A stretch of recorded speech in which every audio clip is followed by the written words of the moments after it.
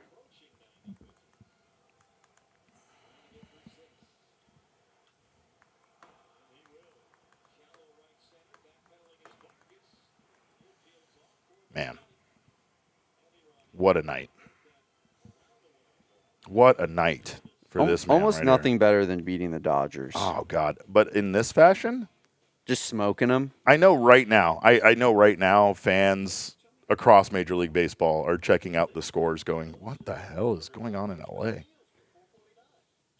I mean, isn't it a joke that this team that struggled offensively to score more than 5 runs total in the series against the Miami Marlins, doing this tonight against the Dodgers? Like, it's a bullpen start. I'm not going to get crazy with it, but We reek in Florida, though. we reek in bullpen starts too normally. True, but like Oh But, like, God, Florida we are so bad in Florida. owns us, dude. They own us. Florida owns us bad. Yeah, 100%.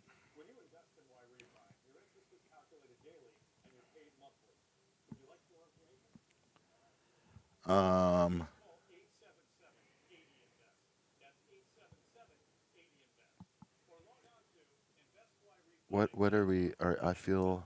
What are we doing here? I've got the tower.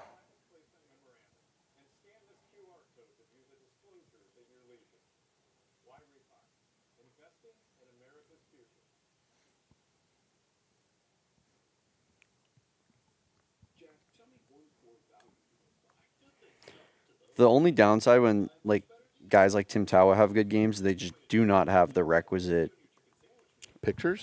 for these players. Yeah, you're going. I see what you're doing there. You're all the way back to picture day, is what you're at right now. for sure. That's crazy. Well, I've gone all the way back to all of the pictures that exist of Tim Tawa and back to picture day. Can we tell people? Can we pull back the curtain on photographers and the poor job they're doing? Yeah, I mean, I'm not the biggest fan. I mean, I got to tell you, people, you would be appalled to see Well, it's just like, what do you some of these photographers thinks, or you know, what they think constitutes them shooting a game. doing their job? Yeah, like which is like what is your job? Your job is to take photos of the game that is at hand. And to credit, to be completely honest, when you look up a game at Chase Field, there is adequate pictures of both offenses, both position players, and both pitchers. You're right, Derek. That's a good.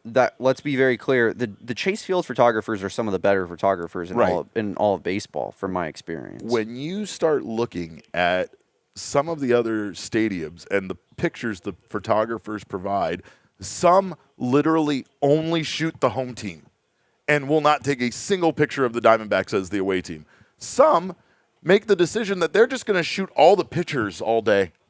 Just pitcher shots. That's it. Not a single guy rounding action a base. shots, just action shots of the pitchers, not even them like reacting or anything. Exactly, yeah.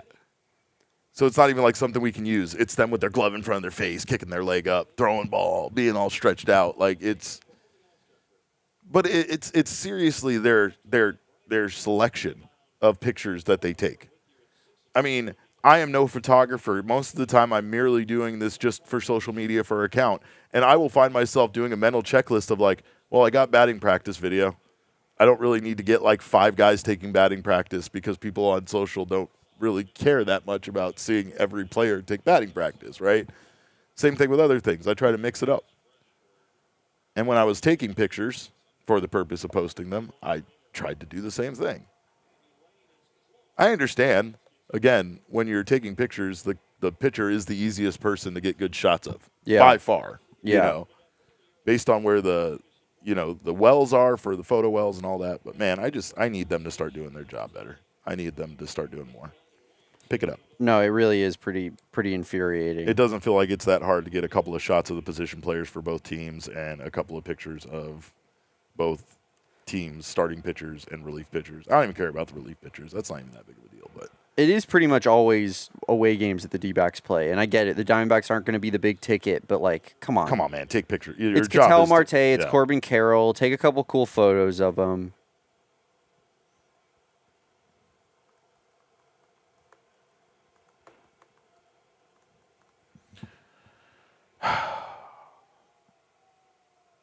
Not that there isn't anything that's been happening in this game, Damon, but now we're to the point of like, this is a rout. This is we're gonna get Dodgers fans starting to leave here soon. Oh, for sure. If they haven't already. Got to beat that traffic.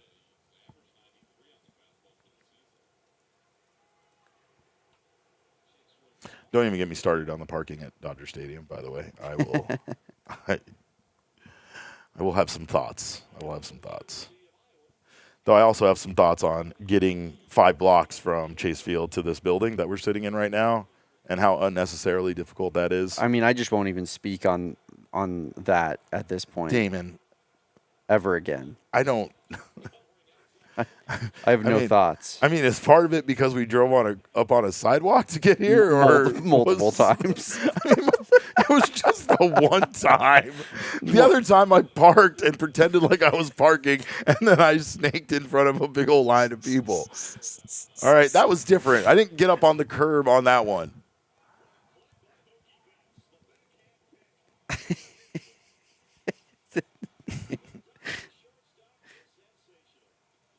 I just don't know if I'll ever be the same after that. I told you, no one can do what I do. And I meant it. No, certainly not. I meant it.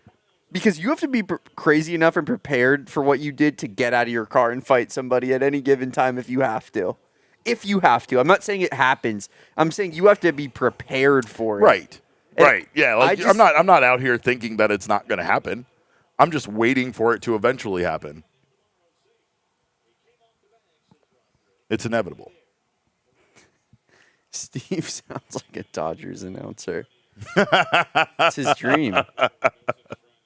You're absolutely right, he does.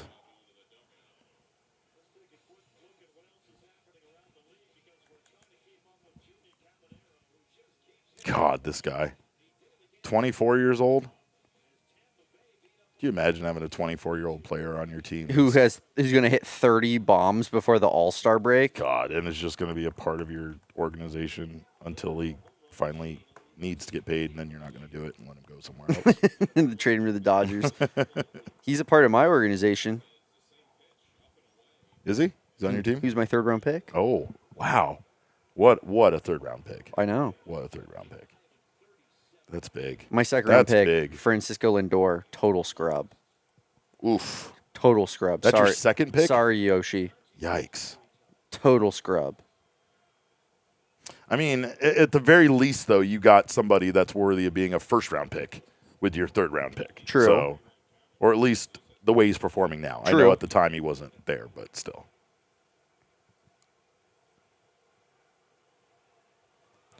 Oh, that's electric. That's electric. Sorry, Erod. It's funny that he gets the electricity, and Erod's the one that I'm always saying is electric. Is there a way I can incorporate a little bit more, like Teenage Mutant Ninja Turtles on this? How about a sewer cover in the background, or like a street sewer cover or something like that? I would love if I could I'm trying to find a way to do the turtles, like how they do the turtle shell, but oh, well, look up turtle shell. No, I know, but where would I put it? Yeah. You know? You could give him a ninja mask. give him a purple ninja mask and a stick, and he can be Donatello.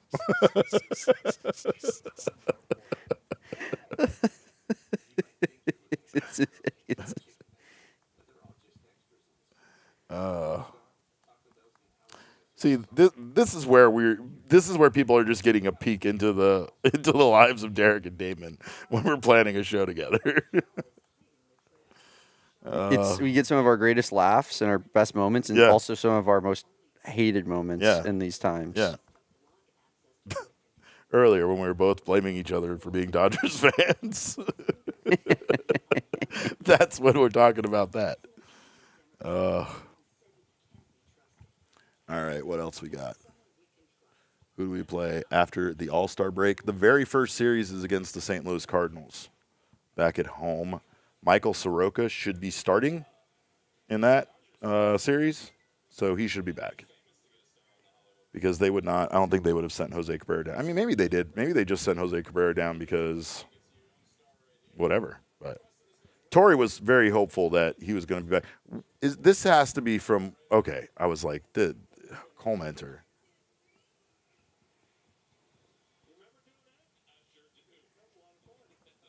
I loved Cole Mentor as a personality on the Diamondbacks. He was great. Also, I loved his bobbleheads because they looked like me. So that was always a nice benefit. He looked like me. I would get my white marker, my white paint, and I would take out Cole Mentor, and then I'd get my black paint, and I'd go and I'd type I'd draw Montilla on it. It's pretty sweet. Yeah, it's pretty awesome. Didn't need to do that with the Jedi one because he was just wearing a robe. So it's just me as a Jedi. Love this. I think, is it Papa Yeps? AJ Yeps? He's got the setup. Look at this little thing. He's got us on the screen. He's got the game on the screen. He's ready to go. He's got a youngling. Not the ones that Anakin killed. These are the ones that I like to kill. The beer types. The Derby lineup is pretty sweet, Nate. Murakami. I am so jealous of all of the fun that the Chicago White Sox are having right now. I have to say that. We should. I mean, but I'm so jealous of that podcast over in but that's CHGO. such a Mike Hazen like that's one that you can't really defend. Murakami was affordable. He was everything this team needed in terms of a power bat, a first baseman, and sure, yeah, he's a Chicago White Sox. He could be a Diamondback on a team that's maybe. I mean, the White Sox might make playoffs too, I guess. But yeah, I don't know. I'm not happy about that one. He's going to be in the home run derby. Ugh, God. Comes back. Like most pitchers, most players would not come off the IL and then be like, "Yep, I'm doing it so I can be in the derby." This guy, I love this guy. I love this man so much.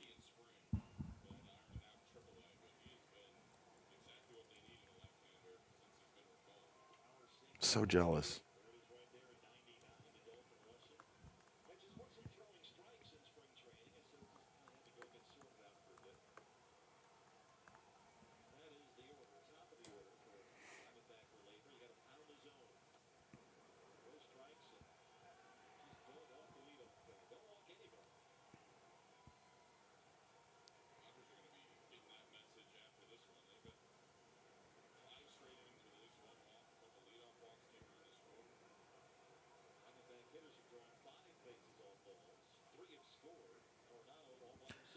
You know what's funny about the draft for Major League Baseball, which happens tomorrow, is that nobody talks about it.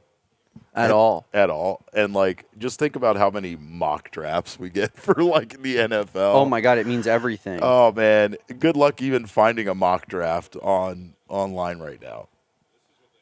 Yeah, I mean, like, you can get it on, like, Baseball America, but that's, like, pretty much it, you know? Yeah. MLB Pipeline, Baseball America. Yeah, that kind of shit. That's the only one that's going to give it to you right now.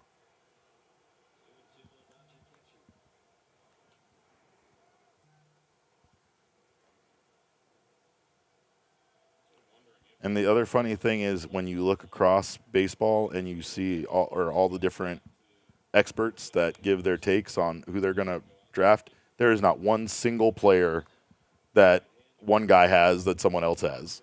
Like, it's just all such a, I don't know. Like, I don't know. Maybe it's this guy. Like, the collective is AJ Gracia. I think that's how you say it. 'Cause it's almost like Gracia. He's a center fielder for Virginia. Left-handed outfielder, 6'3", coming off a season in For which the he D-backs? hit 354 with 14 home runs. Yeah. I mean, I don't know if we're going to be drafting a 6'3" outfielder. Maybe if he was a foot shorter. I feel like I set you up nicely for that one.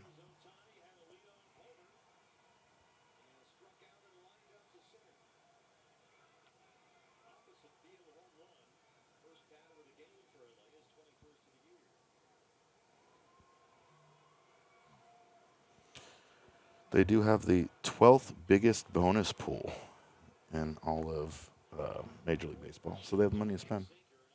Yes. Just trying to see what I could like maybe make Yeah. in the background for the. Yeah. Do you like it though? Or should I just do the electricity? You still have the electricity in there? Yeah, of course. Always. I don't like the electricity anymore. I almost feel like that Dbacks win thing needs to say Towabunga, Yeah. and then it needs to be like curved. No, that would definitely, if it was like a VOD and it was like up here. Yeah. And then this wasn't a thing. Yeah, That yeah. would look a lot better. Yeah. Let's see. Coolbro297 says, hello, everyone, live from California. I'm so hyped to be there tomorrow. Is Mrs. Coolbro with you in California? Nate Cleveland says, who is the Mel Kiper of MLB drafts? Probably Jonathan Mayo. Yeah, I mean, there really isn't anybody that's the Mel Kiper of MLB drafts. That's part of the reason that there's like, it's not popularized, right? Is Yeah. that there's no one has really ever become that guy, I feel like. Yeah. You know? Yeah. Whereas, like, there even is people, like, on the NBA side that you would say are like that. Bang! Brandon Garcia.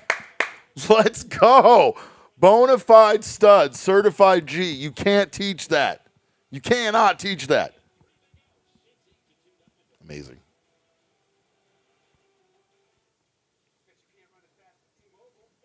All right. I should probably make an Eduardo Rodriguez graphic.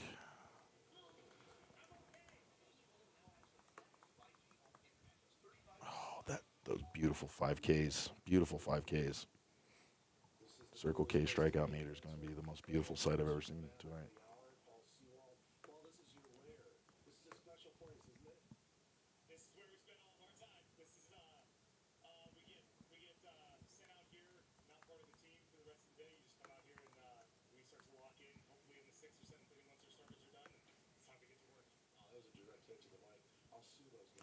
All right, so is this they cut a segment from a game and made it into a commercial? Is that what this is? What is this?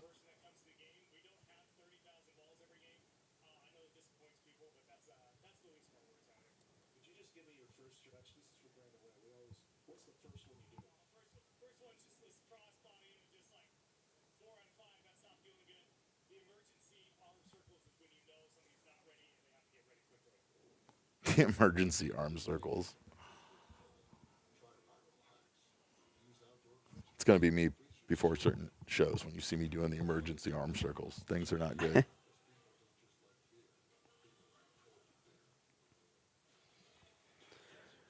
Cool, bro.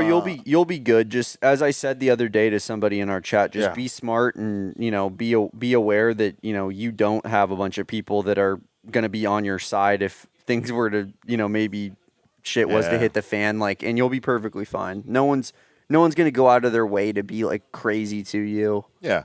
In my experience. You don't strike me as being the type of disrespectful fan that would get in altercations I mean, with people. Derek, I told you this story before, but like when last time I went to Dodger Stadium for a D-backs game, I was with me and my two friends who are also D-backs fans, and there was a guy who was probably like 5 rows ahead of us in the front row with like his like in-laws, it looked like, and he was a D-backs fan, but he was getting up out of his seat, turning around, yelling at all the Dodgers fans. And we were like, oh, I don't know about that one, bucko. You might want to relax here for a quick second. But if you don't act like that, you'll be perfectly fine. And he was fine. I agree. He was fine because I mean, like, maybe if he was in a different spot of the ballpark, he wouldn't have been. But he was fine where he was at.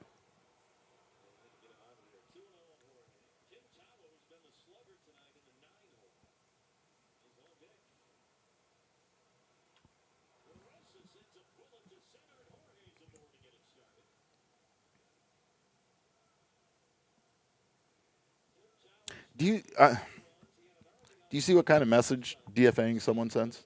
Do you see? Mediocrity is not accepted in this organization. It will not be tolerated here any longer. Yeah.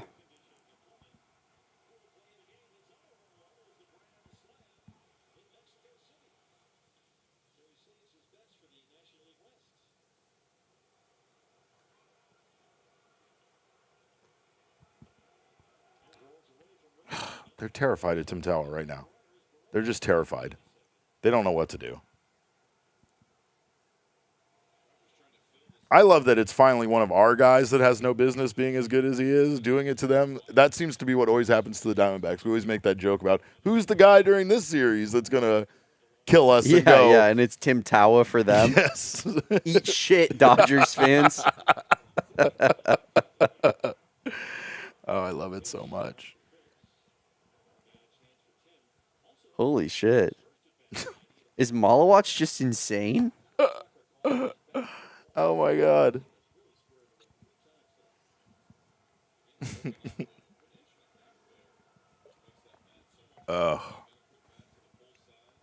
Just don't pitch to him. Walk to him. Walk him. Walk him. What did I say? Walk him. Come on, Barossa. Let's go. That's four ribbies. Let's go.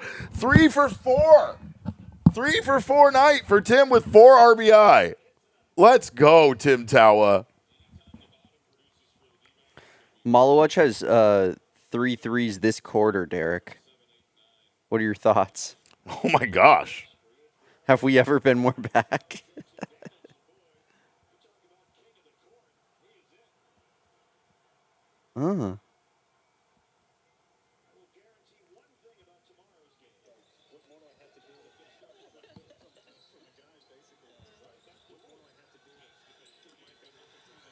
I mean, cash money from your 7-footer. Cash fucking money.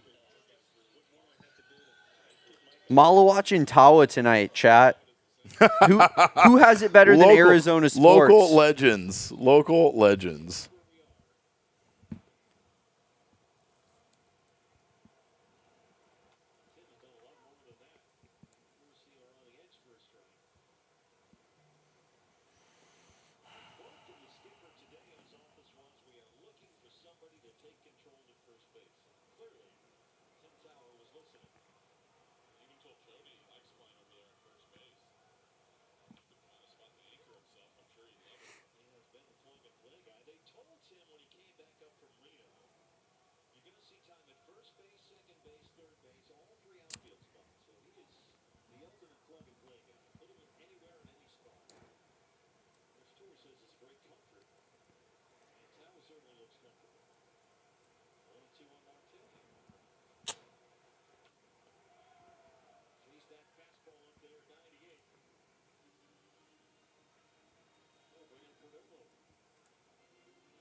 All right.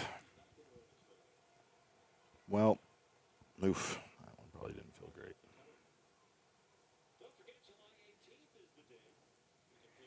I mean, Tim motherfucking Tawa.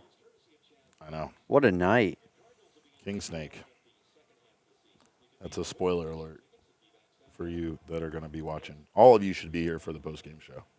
Every single one of you. What's up, Shaft? How we doing? Call your friends.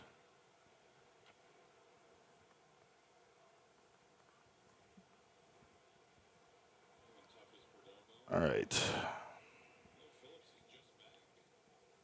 What a night for you, Rod. 6 innings, 7 hits.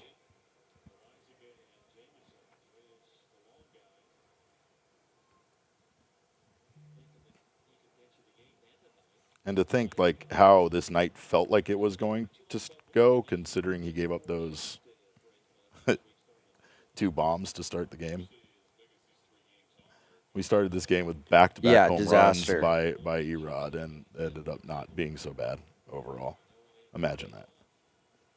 I don't even know what to do with myself right now. I was so set up for disappointment for today when it was supposed to be Erod versus Shohei Ohtani, and now instead we have one of the arguably best performances of the year. Let's see. Cool Bro says, are you hyped for SummerSlam? Absolutely, I'm hyped for SummerSlam. And no, I'm not down with the way Sammy lost the way he did. I don't love that situation at all. It's pretty laughable overall, and I think the Diamondbacks. Other thing that you care about. Other thing I care about. I don't know, man. I just think overall, I hope they're setting something up, but it definitely feels like the WWE does this thing. Sami Zayn is his heritage is I believe he's Middle Eastern. He is Middle Eastern. He speaks Farsi, Okay. Fluently. He gets out whenever they do these tours in the Middle East and Saudi Arabia and stuff, gets out in front of the crowd and like drops fire promos speaking in their native language, and the crowd loses their mind. So at this show, they had Sami Zayn win the championship in Saudi Arabia, win the WWE championship. He rolled up Cody Rhodes. And then they had him lose it 8 days later. And it's like such a transparent thing they're doing to like, it's not for the benefit of the storytelling or anything like that. It's for just like, hey, they'll love that if we make him champion. And it's like, well, what's the long-term story there? It's like, oh, it doesn't matter. We'll just take it off him when we come back to the States. We're going to throw it away in a half second. Yeah, exactly. And that's the point that it's like, oh, man. It's supposed to make sense. And that's the problem is you have this balance of appeasing a crowd, and also telling a story on a weekly television show that should have an ongoing story. And yeah, but isn't that kind of their entire job is to find a way to make it where everyone feels satisfied 100% in a weird way? And they never will. I mean, yeah, it never will, it's right? a difficult job, obviously, but you can. But you're 100% right. There's ways to do it where people are like at least happy with the outcome of stuff. 100%. Or majority is happy with it, It's just not easy. It's not easy. No, not at all. Especially the wrestling fans being so demanding and so fickle, And I mean, I hang out with you all the time, so I get it. I'm the worst. Especially when you talk about wrestling. Do you see the shirt I'm Derek's wearing? never happy about wrestling. Are you kidding me? There was no storyline that paid off better than the Grande Americano storyline. I'm pretty sure every Monday Derek comes in and goes, "You'll never guess how they fucked up WWE this true. weekend." That's true. That is true. But then I tell you how great Triple A is, and you're like, I don't care about any of this. Do you have a picture of Eduardo Rodriguez from tonight? Do you have one picture of Eduardo Rodriguez from the night? Because I have one of him throwing in the throwing motion. That's what I got. Yeah, same thing from tonight. Can you give me that one? There's that one's at least better than there's this one. better ones of him on Imogen here that I could find in a red jersey for you. I know there's a good picture of him in a red jersey. There's these ones here. Yeah, but he's obviously not at Dodger Stadium in those photos. I guess I'm being too particular. I think that once you zoom in, it's hard to tell, but maybe in that particular photo. AZ Cards wants to know what's the injury. We don't have one yet, I don't believe. Might probably going to get a little bit more information post game when let's see the fellas get to talking to Tori and whatnot. Nothing from the team yet. I think this one's pretty good, and you can't tell, Derek. Okay, thank you. Slide that bad boy over to me. Oh, I airdropped it to you. Oh, even better. Just cut out the umpire in the photo, but it looks pretty good, I think. Can do.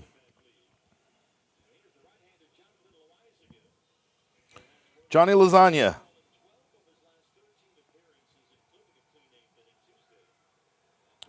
What are we in the bottom of the ninth? Bottom of the eighth. Bottom 8, huh?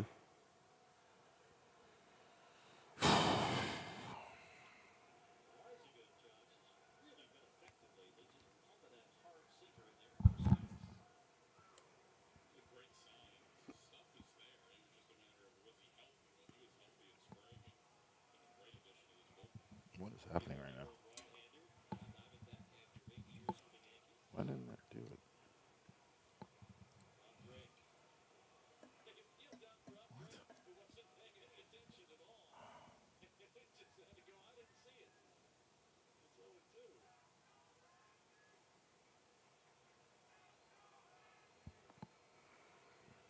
Oh, I know why it's doing that. Okay. No. Oh.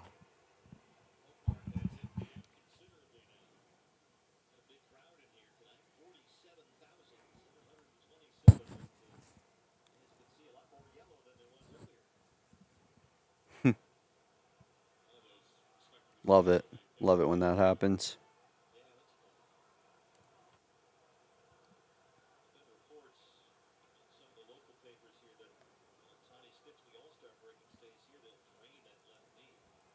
Ooh. You have something to say, Damon. Did anyone else hear that? There's talks of draining Ohtani's left knee. I mean, that would just be a damn shame.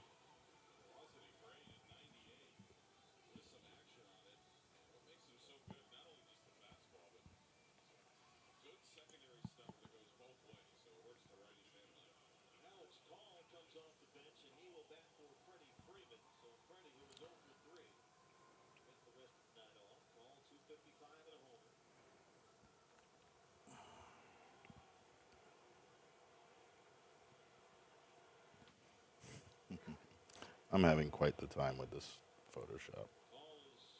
Jesus, Kobe got 6 fouls. That's funny. He's not playing half bad other than that. 10 points, 4 of 8 shooting, 6 rebounds, 3 assists, 6 fouls, though. Crazy. It is quite a bit. I do think that in Summer League, there's no limit. Like, I don't... Oh, you don't foul out? I don't think so. So maybe you can be a little bit more aggressive. That would make sense. Oh, okay. It says you can't. You can foul out in Summer League, but you have 10 fouls. Oh, 10 fouls. That's ridiculous. That is insane. That's ridiculous. That's an utterly insane amount of fouls. He's just going out there, just throwing haymakers at people. I got 7 more. Yeah, I got 9 more of these fucking things, and I'm gonna make you feel every single one of them. Oh, that's so funny. Don't come into the lane when I'm in here because I have fucking 8 more fouls that I can give. All right. Stanley said, "Get Damon angry, please." Isn't that electric? That looks good. That is electric. Yeah, that picture's great. Electric. Yeah, it's electric. Another electric start from Erod tonight. Stop stealing my tweets. Stop stealing my tweets. Stop stealing. Like, seriously, stop stealing. You're my tweets. welcome. Stop it. No, see, look at you're doing that thing. Now you're like, oh, I came up with that. Like as if I wasn't going to come up with that. You're welcome, Derek. I did it. I did it in the first place. I beat you to it. It doesn't sound. Derek, chat. Correct me if I'm wrong. Did Derek say it first, or did I say it first? Oh, I hate you because so he's much. trying to take credit for something that I actually explicitly said out loud. Go get Noah back up here. I want Noah back. No. Was that foul? Okay. Stupid Damon.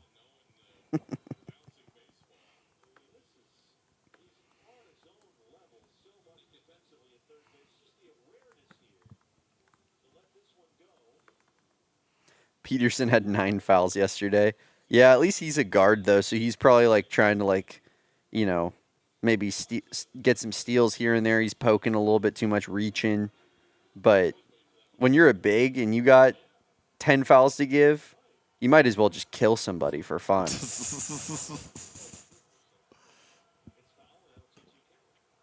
Oh, my God. Like I said, this is my paint. And if you drive into my paint when I have 10 fouls to give, Fair. you'll think twice about it next time.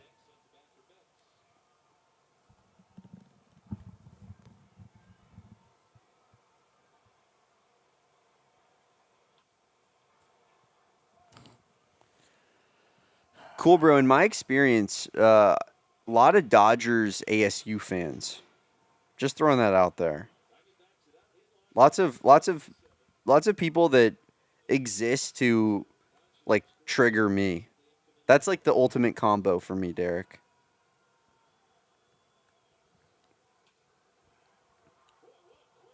Good play. It's like when I walked into a former sponsor of ours location in Tempe Marketplace, and when I walked in, I was greeted with, on the right, an ASU section, and on the left, a Dodgers section. And I was like, I thought that we promoted that you only have the local teams that you sell in your stores. Also, Oh yeah, I remember that. also, is this just set up to trigger Damon? It really was. It was pretty gross. It really was. They got like Ohtani jerseys next to scat jerseys on the wall, and they were like, "We know you like what you see," and you're like, "No, I actually don't at all. I hate this. I hate this so much."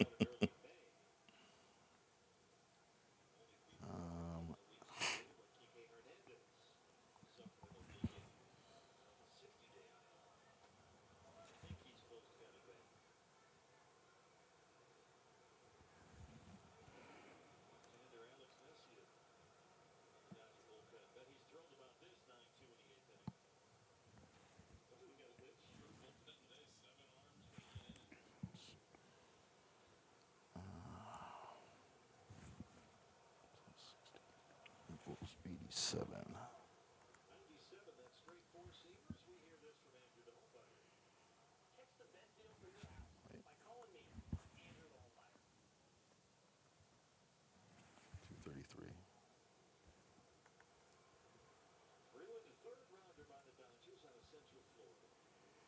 Dude, those home buyer people must make so much fucking money.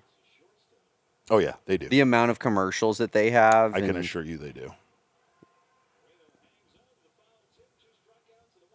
I've mentioned before that my mom works in local government, and I know for a fact that like one of the dudes who does it in Tucson, like donates to the campaign funds of, and I would imagine that it's probably like this everywhere, donates to the campaign funds of like the town council members to allow them to like operate and do their same type of stuff in wherever they want to. Crazy.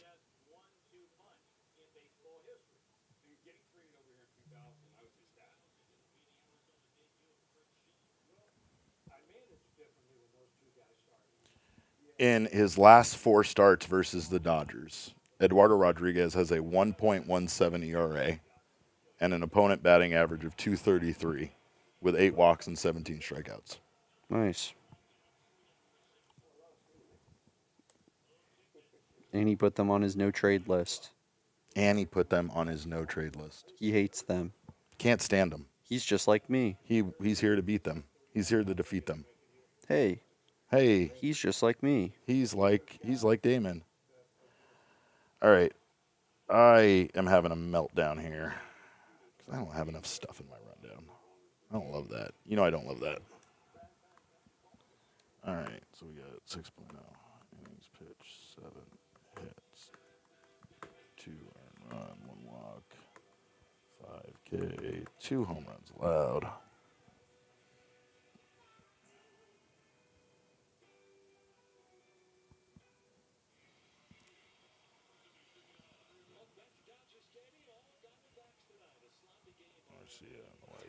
There were other Arizona teams, cool, bro. Like there was a Dbacks section, but the Dbacks section was in the back left of the store, whereas the Dodgers section was literally front and center when you walked in, which is obviously a massive problem. And when I walk into a store like that, it makes me want to just like automatically throw up.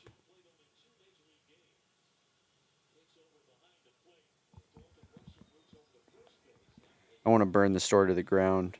Usually get escorted off the premises. It's a whole thing. That sounds like you. Yeah, it does. All right. I'm going to send you his pitch graphic or pitch chart. Cool. God, he threw the 4-seam a lot tonight. Just challenge batters. Love to see it. 46% 4-seam fastball usage tonight. Bang, bang, bang, bang, bang. You know I don't love that with him, but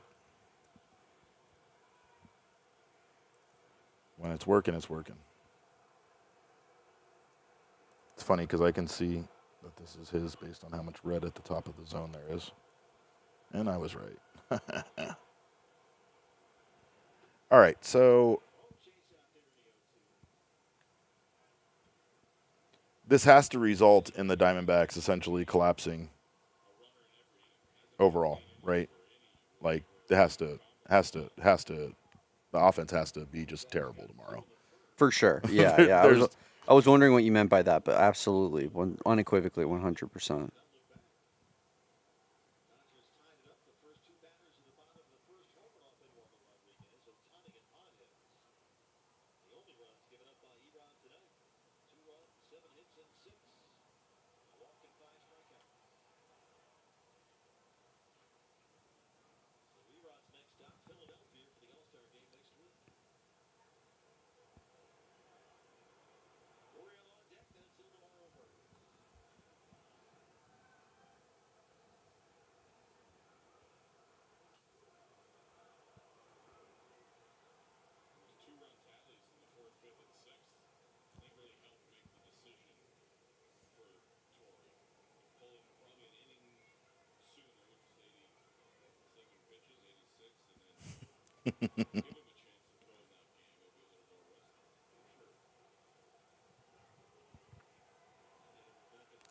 Just waiting to capture the Tim Tawa home run reaction once again. So that's what kind of night it's been.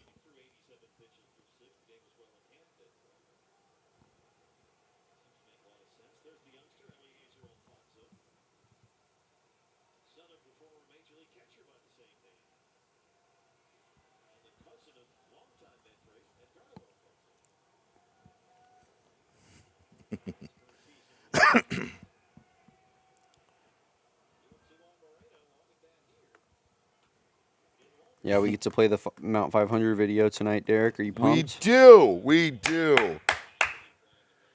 Oh, Nick says, I wonder how many runs Gallen will give up in the first inning. Oh, God, that hurts.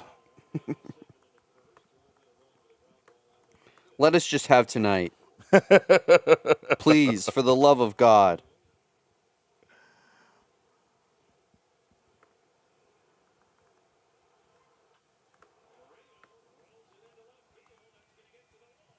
Man, they can't stop hitting.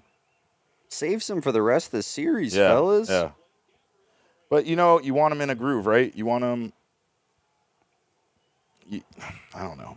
I just want them to find their rhythm offensively. And sometimes that happens because you put boots to asses in a game. But it hasn't been with this team. So it's like, I'm kind of with you on that. I'm 100% like, ugh.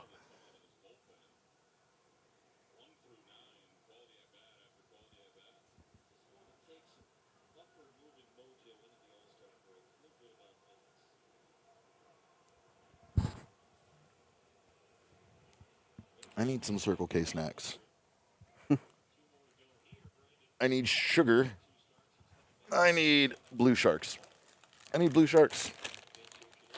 Hard to get better than that. It really is. It really is. Not to mention, these Blue Sharks, better than most Blue Sharks. My daughter loves having these in the house because she goes crazy with integrating them into whatever she's making. Mm-hmm. So she'll make like blue drinks with a little bit of like red sauce on top so it looks like blood, and then she'll drop some of these in there. She's unintentionally one of the most hilarious people I've ever met.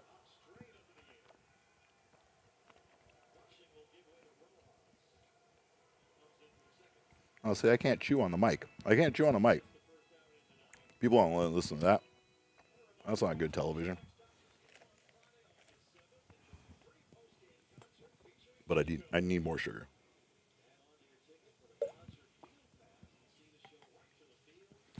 That's when they're playing the Dodgers too. Again, why would you need to attach a post-game concert to a Dodgers game to, like, bring? No, I'm not gonna go there. I'm not gonna go there. I'm not gonna do it. We're not doing it.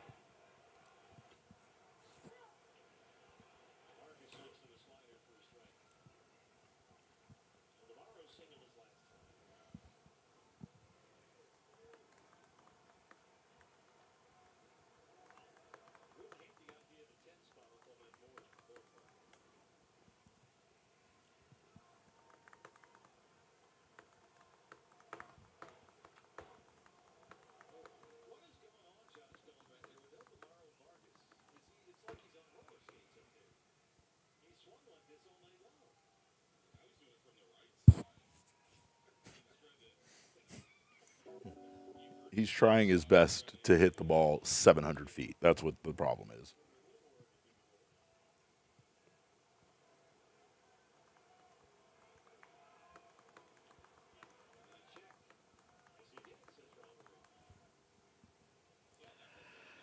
All right.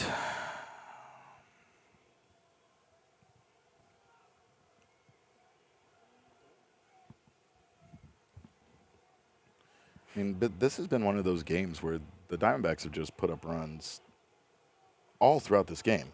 2 runs in the first, 2 runs in the fourth, 2 runs in the fifth, 2 runs in the sixth, 1 run in the eighth.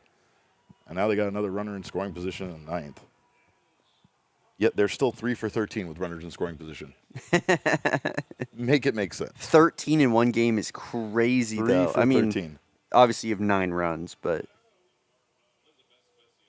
Yeah, but a lot of those have come on singles and guys not necessarily in scoring position. Only 3 of the runs are, with guys in scoring position. that's Stanley's right though. Like, this is what happens when you have a good starting pitcher. Yep. You can actually win games. Yep. Cough, cough, Zach Gallen.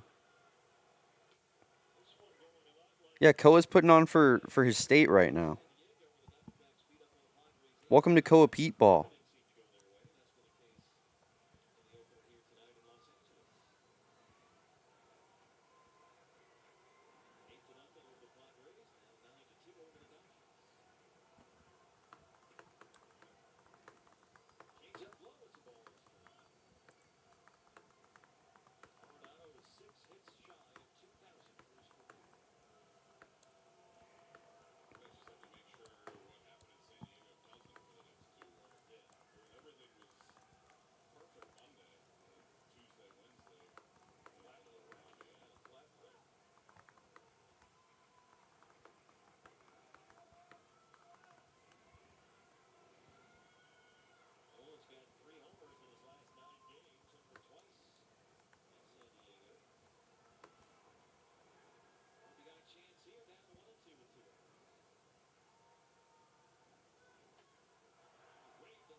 Oh, what a night.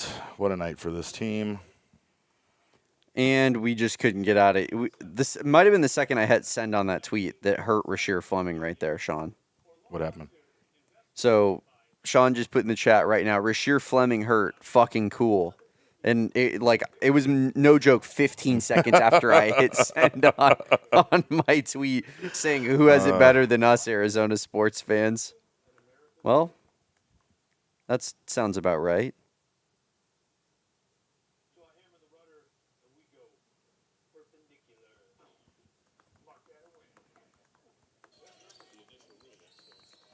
Go a Pete and a 1 to ice it.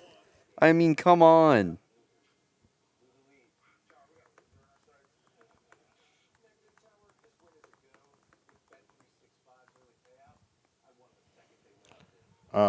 Eduardo Rodriguez kind of bullied.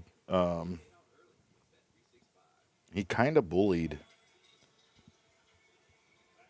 Freddie Freeman all night tonight. It's kind of hilarious. So he strikes out Freeman to end the first inning after they score those 2 home runs. Then in the third inning, he got Freeman to hit into the inning-ending double play. And then in the 5th inning, after they got a pair of singles, he got Freeman to ground out to end the inning.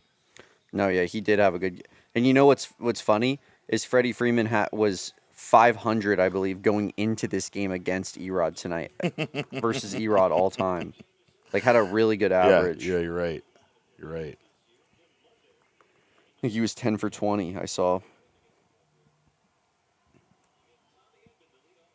right, let's see here.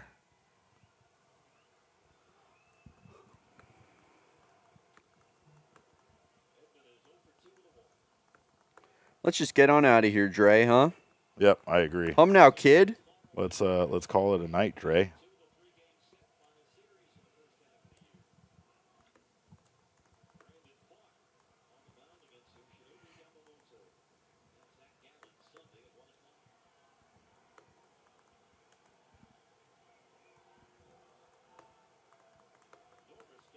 And there's just something about Erod's changeup and fastball that just go hand in hand together so well. They always complement each other in some way.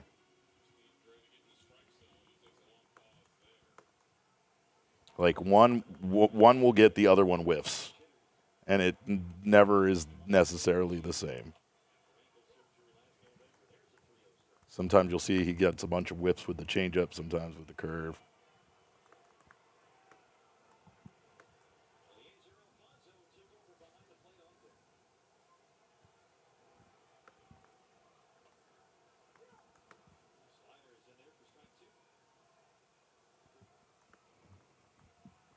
All right. I think we're almost ready to do a show here, Damon. Almost. Then that shit has to happen. He has to ruin it.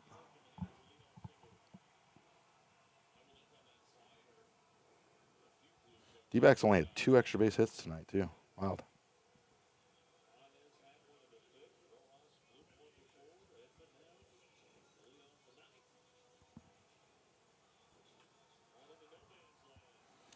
Dbacks finished the night 3 for 14 with runners in scoring position. My goodness.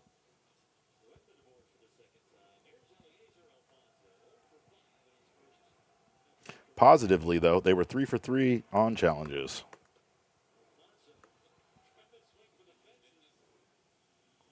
Love to see that.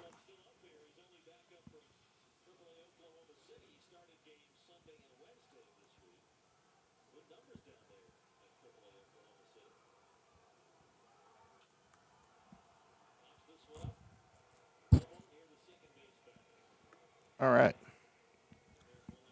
What's the more surprising thing, 9 runs or Erod holding the Dodgers to 2 after giving up 2 home runs to start the game? 9 runs. By far.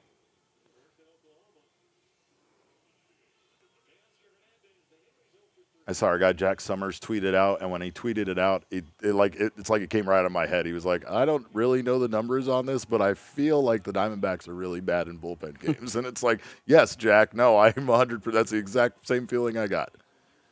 And it's like you duck Ohtani, and then you come out and get shut out by the bullpen. You know? Yeah. But luckily, that did not happen today. They whooped that ass today. This is the wake-up call that they needed, that they are truly not a bad baseball team. What they are is an inconsistent baseball team that's capable of being far better. What a catch by Corbin right there. Nice catch, Corbin. They are capable of being far better than they're playing. They are underperforming, and they would, it all comes down to the offense. Starting pitching has been terrible, but it's also been very good at times. The bullpen has been extremely good. It really just comes down to how inconsistent this offense is.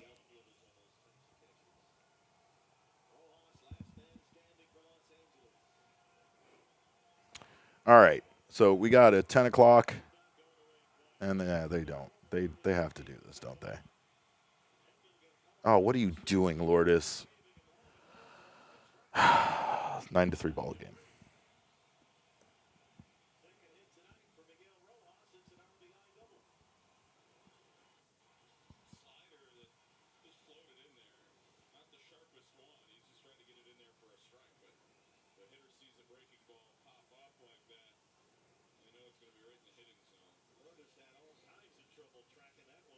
Yeah, he did.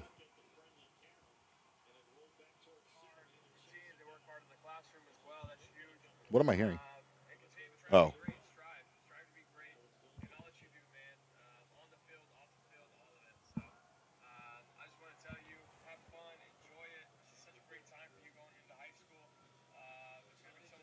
$900, huh? He's merging onto the freeway while he does it. Wow. Wow. Like, God forbid you actually do it when you get to a place that you're going to stop and come on, brother. Somebody makes the point of All right, ball game. We won. We did it! We'll see you guys on the post game watch along. We got a lot of work to do, but we will be live probably at 10:30. Yeah, that's what I seems have it fair. set for. So see you there at 10:30. It's mandatory viewing. You all have to be there. We thank you for watching this watch along. We'll see you then. Until then, have a good half an hour. And remember, kids, baseball's fun, but it's so much more fun when you whoop the Dodgers' ass. We